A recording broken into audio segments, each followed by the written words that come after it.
आता आपल्या आवडत्या मालिकेचे संपूर्ण भाग मालिका प्रसारित झाल्यानंतर लगेचच पाहू शकता फक्त सन नेक्स्ट वर. भारतातील प्रेक्षकांसाठी मोफत सेवा. संचिता, मुद्दाम सांडवलंच नाही. ओढू नको हा.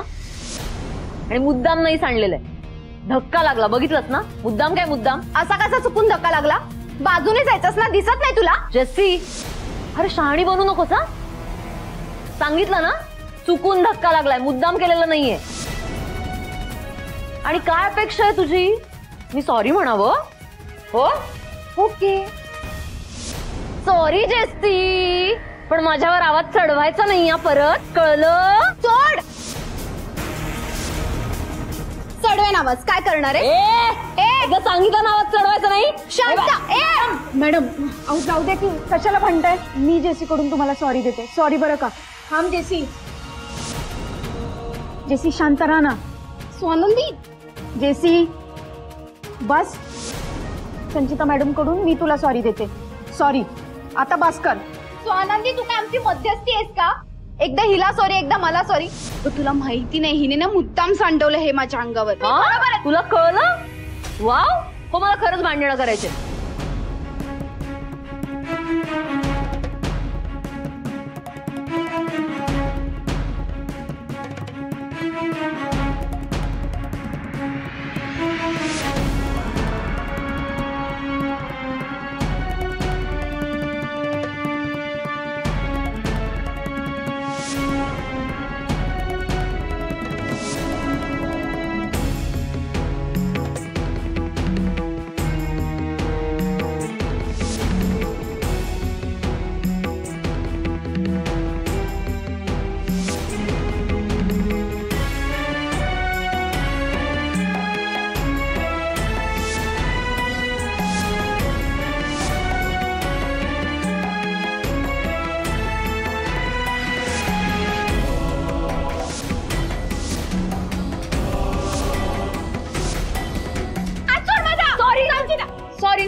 Sorry sorry sorry sorry.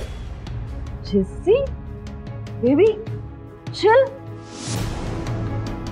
किती तापलीये सगळं. जेसी, राग बरा दिसत नाहीये तुझ्या चेहऱ्यावर. बरं जाऊ दे, चल सांग मला काय हवंय तुला. ड्राय क्लिनिंगला पैसे देऊ का, की नवीन ड्रेस आणून देऊ.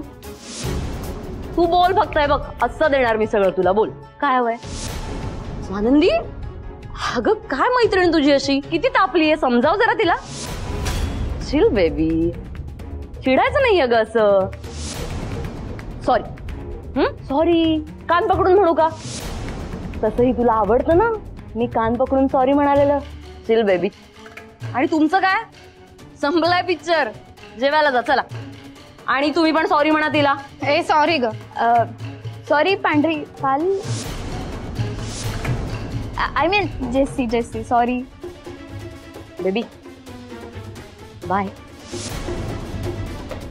चला चला चला.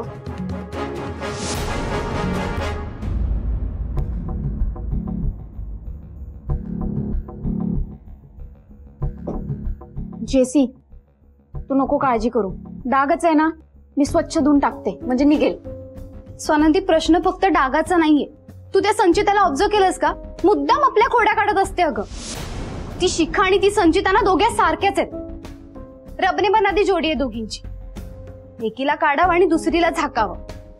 मला असं वाटतं भांडणं केल्याशिवाय ना यांना जेवण पचतच नसेल. जेसी, या दोघी जाणून बुजून अशा वागतात आणि हे मला कळत नाही असं तुला वाटतं का.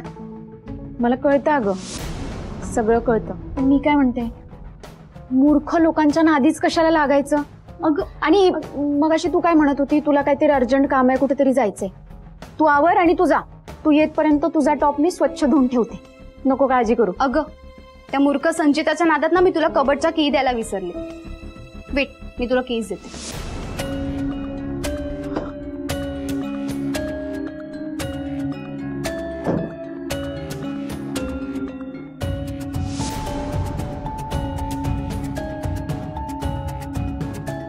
काय झालं. अगं, कबडचा की सापडतच नाहीयेत. मी ह्याच खिशात ठेवल्या होत्या. अगं खिशातच असेल कुठेतरी, नीट बघ. कुठे जाणार आहे. नाही सापडत आहेत ग. मगाशी मेस मध्ये भांडण झालं ना, तिथेच पडले असतील. चल ना आपण शोधून येऊ प्लीज. चल.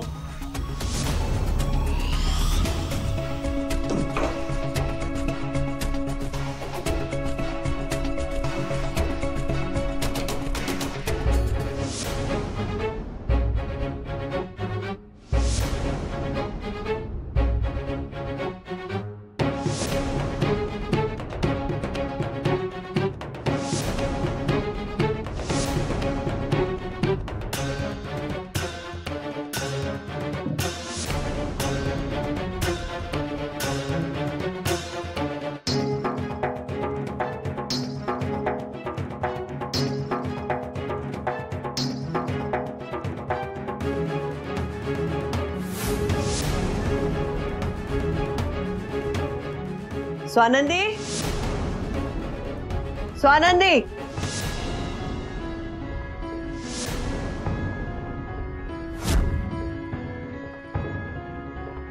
स्वानंदी,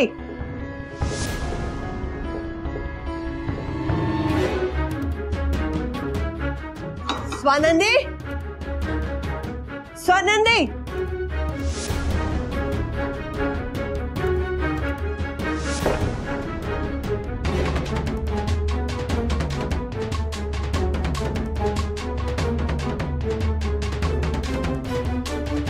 ये इथेच कुठेतरी असेल.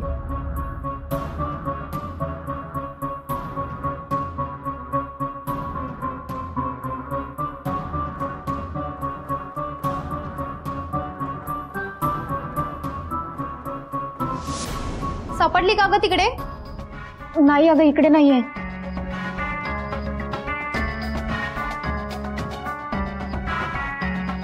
काय यार स्वानंदी, चावी कुठेच सापडत नाहीये. त्या मागच्या गल्लीतल्या चावीवाल्याला ना बोलवून आणलं पाहिजे. अगं कशाला पैसे खर्च करतेय?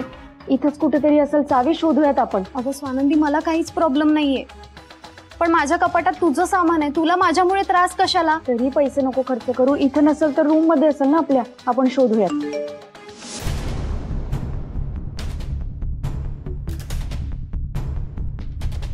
काय गंभीर मॅडम आज चक्क स्माइल करतायत? कोणाचा मेसेज आहे हा? सुजित सरांचा. सुजित सरांनी असा काय मेसेज केलाय की तू त्यांच्यावर न वैतागता चक्क स्माइल करतेस? मी स्माइल यासाठी करतेय कारण या मेसेज मध्ये एक वेडाप्रेमी दिसत नसून एक काळजी करणारा आणि मदत करणारा समजूतदार मित्र दिसतोय. जेसी, मला खरंच खूप बरं वाटतंय आणि माझ्या डोक्यावरचं ओझही कमी झालंय, कारण सुजित सरांनी प्रेमाचा नाद सोडून मैत्री स्वीकारली. चल आपण चावी शोधूयात. हो ग, चल. यस. काय भाई तू सांग आपण काय करूया? तुला माझ्याकडनं पार्टी. कुठे जाऊया? तुझ्या आवडीची जागा सांग, आपण रात्रभर धिंगाणा घालूया. पण तू आज जे बोलशील ते आपण करूया. अरे हो हो हो. काय झालंय? काय कुणाचा मेसेज आहे? काय झालंय? स्वानंदीचा मेसेज आलाय भाई. पहिल्यांदा आडेवेडे न घेता तिनं मला रिप्लाय केलाय. आणि हे सगळं झालं ना म्हण्या फक्त आणि फक्त तुझ्यामुळे. हा जो काही मला सेकंड चान्स मिळतोय ना, तुझ्यामुळे. त्यामुळे तू भाई बोल फक्त, आपण कुठे पार्टी करूया? आपण रात्रभर धिंगाणा घालूया. बोल. सुजित,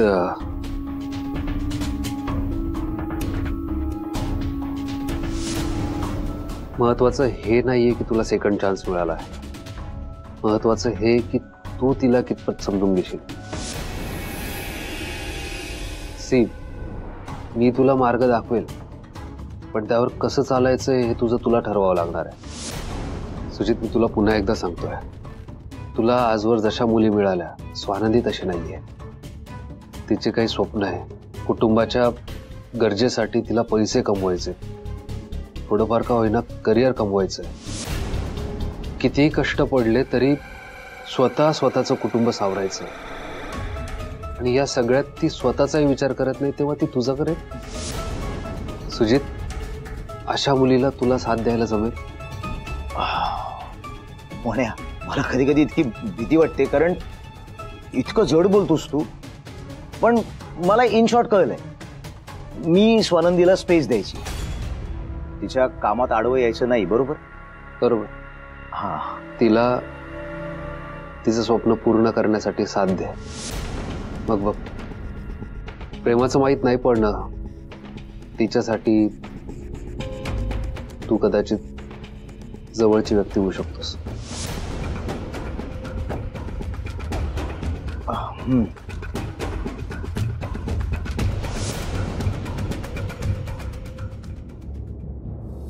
पडली असेल कुठेतरीच, शोधूयात. स्वानंदी,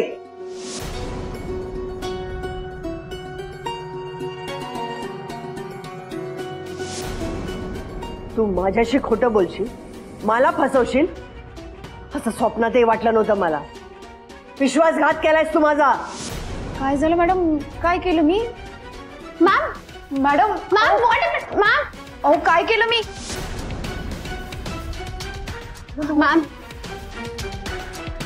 मॅम काय झालं? काय केलंय स्वानंदीने? बघा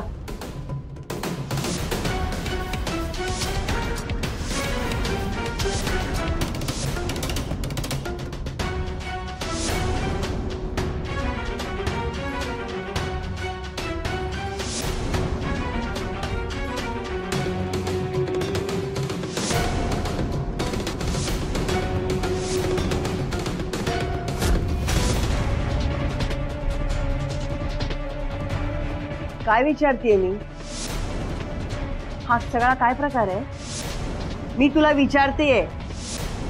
मॅडम बॉयफ्रेंड असेल तिचा, म्हणून तो तोंड लपवून खोलीत गेलाय. मला तुझ्याकडनं ही अपेक्षा नव्हती. मला वाटलं तर तू खरं बोलणारी मुलगी आहेस. हॉस्टेल मधल्या मुलींनी मला नेहमी अलर्ट केलं होतं. सतत तुझ्याबद्दल तक्रार करत होत्या, पण मी त्यांच्यावर विश्वास नाही ठेवला.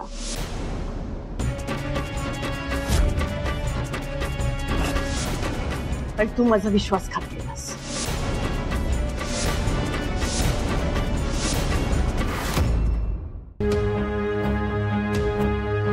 तिच्याकडे काय बघते की तुझी काही मदत करू शकत नाही? हे सगळं घडलं तेव्हा ती हॉस्टेलमध्ये नव्हती. मॅडम जेसी रूमवर नसल्याचा फायदा घेतलाय स्वानंदीनं.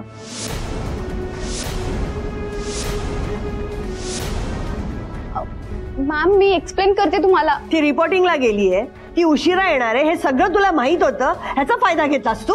मॅम मी ते बस, कुणीही मध्ये बोलणार नाही.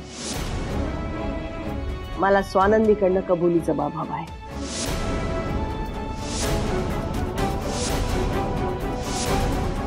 बघितलंस, मी म्हणाले होते की नाही, ती जी कोणी व्यक्ती आली होती ती स्वानंदीसाठीच आली असणार. बघ, पण कोण असेल मॅम? मला तर ना तिचा तो बॉस वाटतो. काय त्याचं नाव? सुजित सर. हा सुजित सर. त्याचं काय? हो मी कन्फर्म आहे, तोच आला असणार. हा हॉस्टेलवर सुद्धा आला होता. ती आपल्या तोंडा देखील नाही नाही म्हणते त्याला, आणि एक नंबरची डॅम्बिस निघाली. पण मॅम तो मुलगा आहे सुद्धा तसा, एक तेवढा श्रीमंत. म्हणजे मी असते ना तो खरंच हो म्हटलं. ए शिखा, मूर्ख आहेस का जराशी? एकतर सुजित हिचा बॉस नाही की आता, आणि असे हे चीप धंदे करायला तुला तो काय दिलफेक रोड साईड रोमिओ वाटला? मूर्ख काही बोलते. Okay okay sorry madam. मग कोण असेल? शिखा, आपल्याला काय देणं घेणं आहे त्याच्याशी? बघतेस ना कसा मस्त वणवा पेटलाय. त्यात जाऊन आता फक्त आपल्याला रॉकेल उतायचंय. काय आता कोणीही हिची वकिली करायची नाही. मॅडम आम्ही कोणी तिची बाजू घेत नाही आहोत. उलट आम्हा सगळ्यांना असं वाटतं की हिला कडक शिक्षा व्हायला हवी. काय ग? हो हो अगदी बरोबर. मॅडम फुकट हॉस्टेलचं नाव खराब होतंय हो. हिचं काय, हिचे रोज नवीन नवीन तमाशे चालूच आहेत. हिच्यामुळे, फक्त हिच्यामुळे आम्हाला इथे अजिबात सेफ वाटत नाही मॅडम हॉस्टेलमध्ये. म्हणजे कोणीही उठून हॉस्टेलमध्ये रात्रीच्या अंधारात घुसलं तर आमच्यासारख्या साध्या सरळ मुलींनी काय करायचं मॅडम?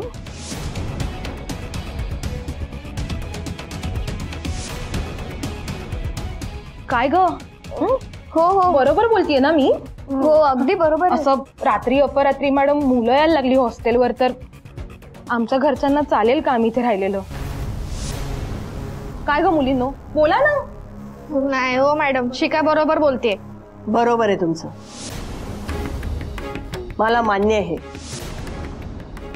स्वानंदीला शिक्षा झालीच पाहिजे. जिथे नियमाला मुरड घालून तुला सवलत दिली होती तिकडे नियम भंग केल्याची शिक्षा ही मिळणारच. हे हॉस्टेल आहे, एक प्रकारचं हे घर आहे, धर्मशाळा किंवा हॉटेल नाहीये. कुणीही यावं आणि कुणीही जावं.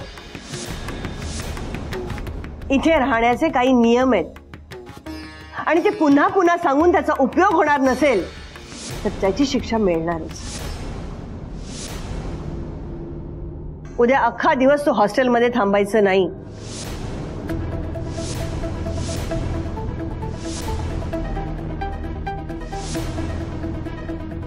मॅम अहो कुठे जाईल ती कुठे जाईल काय करेल ह्याच्याशी माझा काही संबंध नाहीये. उद्या हॉस्टेलमध्ये 24 तास तू पाय ठेवायचा नाही.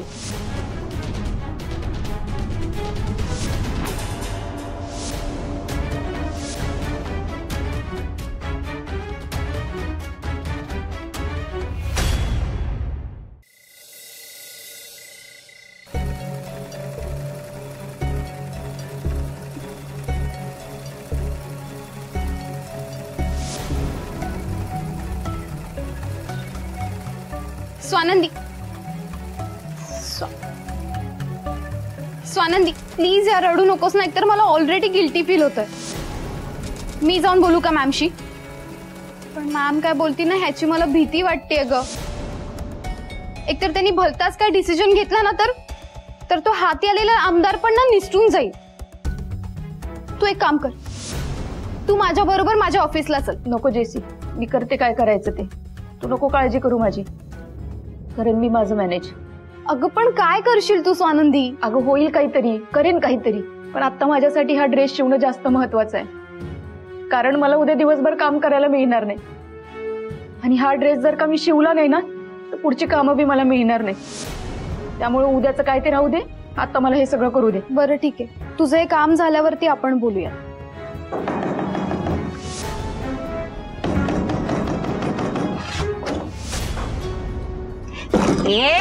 पांढरी पाल काय ग? शिखा निघतल. काय काम आहे ग? आवाज खाली. हा शिखा. ए बिंडोक. शिखा. ए आवाज खाली. खोबाड फोडे ना.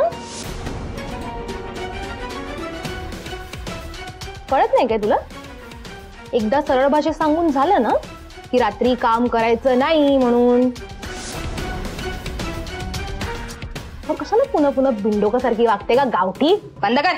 शिखा शिखा सोड. शिखा सोड म्हटलं ना.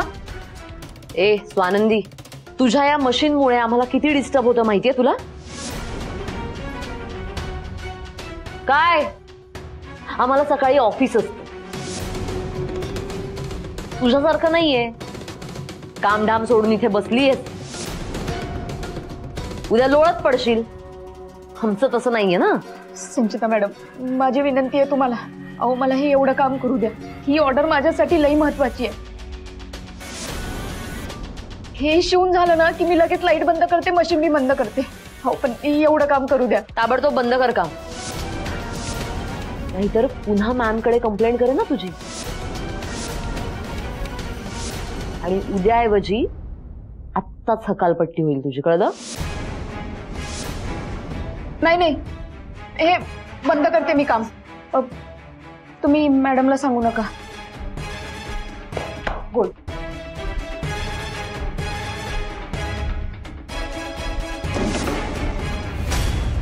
स्वानंद, किती आगाऊ मुली आहेत ग या. काही कोणाला त्रास वगैरे होत नाही, ह्यांचंच असतं नुसतं. बघेन बघेन आणि एकदाच यांचा असा बंदोबस्त करेन ना मी, बघच तू. म्हणे यांना काम करायचंय. जीसी त्यांचं जाऊ दे, त्यांचं नको टेन्शन घेऊ, होईल काहीतरी मॅनेज. पण तू त्या आमदाराचं बघ, त्याचा काही बंदोबस्त करता येतो का तेवढं बघ. अगं त्यांची माणसं साधी नाहीयेत, तुझं काही सहज पिच्छा सोडणार नाही. मला आठवलं तरी अजून मी अंगावर काटा येतोय जेसी. कुकुर पकडावं तसं त्यानं माझा असा गळा दाबला होता. मला अजून बी जसंच्या तसं आठवतंय. जेसी अगं कधी ते चाकू चालवतील ना, काही गॅरंटी नाही त्यांची. एक वेळा वाटलेलं मॅडमला सांगावं, पण मॅडमनी पोलीस तक्रार केली आणि ती माणसं पुन्हा हॉस्टेलवर आली तर. नाही जेसी, ती माणसं लई डेंजर आहेत अगं. त्याने माझा जो गळा दाबला होता ना, मला अजून बी आठवते. मला लई टेन्शन येते जेसी. जेसी तू स्वतःच्या जीवाला जप बरं का. अगं ते लोक लई डेंजर आहेत, लई डेंजर आहेत. शांत, आपण काहीतरी मार्ग काढूयात. शांत.